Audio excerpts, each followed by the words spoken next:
Welcome to today's Explainer, where we're going to dive straight into the global tapestry of natural vegetation and wildlife. Geography, climate, and the living world around us, they're all intimately connected in this grand planetary web. Every single plant and animal has found its specific niche, a perfect little pocket of the globe where it truly belongs. And today, using the incredible data from our source material, we're going to unpack exactly how and why that happens. So let me ask you something. Have you ever noticed how trees literally change as you travel? Think about it. If you've ever taken a long road trip, maybe driving from a low, flat valley up into a mountain range, you've probably seen the scenery completely transform right outside your window. The green, leafy trees suddenly give way to something entirely different. It's almost like crossing a border into another country, except it's nature constantly shifting its wardrobe depending on where you are. But why does that happen? What actually triggers that dramatic change? To really get a feel for this, let's follow the story of a girl named Salima. She starts her journey way down in the plains. As her bus begins the steep climb up to Manali in Himachal Pradesh, those deep, thick jungles of sal and teak, gone. They're replaced by these tall, beautiful coniferous trees with thin, pointed leaves and perfect cone-shaped canopies. Pushing even higher, she spots bright red flowers called rhododendrons blooming wildly on the mountain slopes. In a single bus ride, she just witnessed 4 entirely distinct ecosystems. Okay, so what's the actual science behind Salima's shifting view? Well, it all comes down to altitude. There is a deeply linked relationship between the height of the land and the character of the vegetation growing on it. As altitude changes, the climate changes. And it really boils down to 4 specific factors: temperature, moisture, slope, and soil thickness. These 4 variables are basically the master architects of nature. They dictate exactly what seed can sprout and survive in any given patch of dirt on Earth. In this explainer, we're going to break this down into 3 parts. First, we'll explore the world of forests.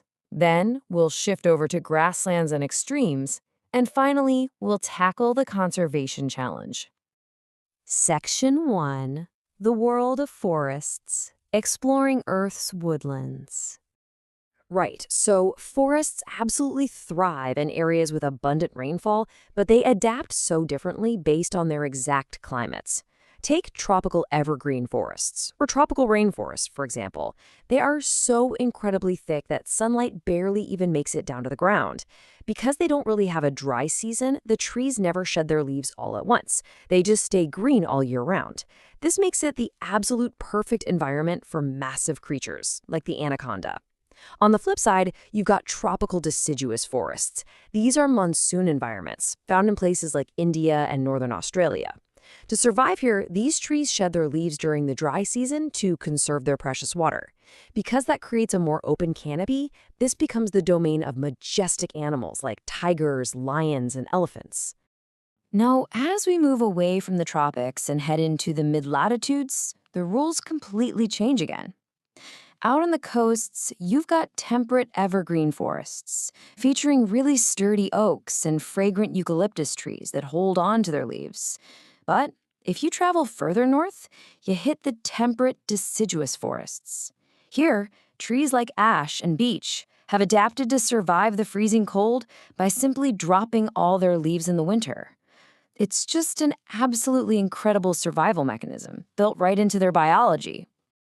And then you've got Mediterranean vegetation, found around, you guessed it, the Mediterranean Sea, and also in parts of California. These areas are famously called the orchards of the world. Why? Because they've pretty much won the climate lottery: hot, dry summers and mild, rainy winters. This incredibly specific balance is the exact recipe required to cultivate some of our favorite global crops, like oranges, figs, and olives. Okay, moving further north into the truly cold territories, we run into the taiga.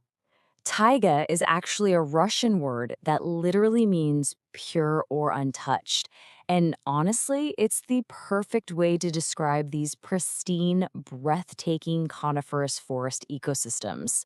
Remember those tall, cone-shaped trees with pointed leaves Salima saw high up on her mountain trip? That's exactly the kind of untouched beauty we're talking about here. Ecosystems so vast and wild, they truly feel pure. Moving on to section 2, grasslands and extremes, adapting to harsher climates.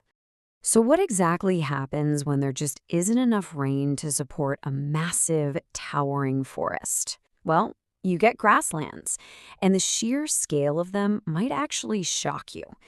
Get this. In tropical grasslands, like the famous savanna in Africa, the grass can grow 3 to 4 meters tall. That is roughly 10 to 13 feet.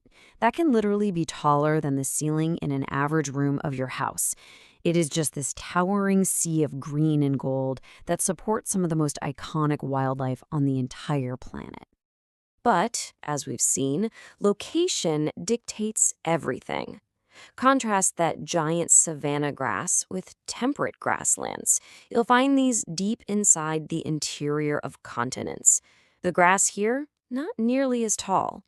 But what it lacks in height, it totally makes up for in nutrients. It is highly nutritious, perfectly adapted by nature to sustain huge, heavy herbivores like wild buffaloes and bisons that graze these plains. Eventually, though, we reach the absolute extreme edges of what life can even tolerate.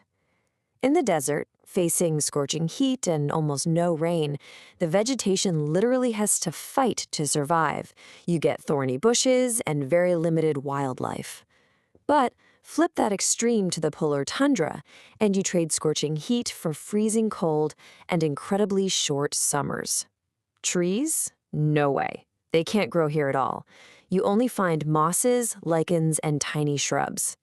And the animals, like polar bears and walruses, have had to evolve these incredibly thick coats of fur and heavy skin just to survive the bitter, bitter cold. Which brings us to Section 3, the Conservation Challenge, protecting our planet's lungs. Up until now, we've really just been marveling at the science and these amazing adaptations of nature. But we need to shift gears and talk about the real-world stakes here, because human impact is dramatically altering everything we've just discussed. Remember Salima's trip? Well, she also noticed something pretty troubling along the way. Beautiful forests were actively being chopped down. All across the globe, forests are being rapidly cleared to make way for agriculture and human settlements. And guys, this isn't just about losing some pretty scenery. This directly threatens our vital global supply of oxygen, our timber, and even those fruits from the Mediterranean orchards. We are dismantling the very ecosystems that sustain us. The crucial reality we have to face is this: our planet's lungs are at risk. Whether we're talking about the pure, untouched taiga of the north or the dense, evergreen canopy of the tropical rainforests, nature operates in this incredibly delicate balance.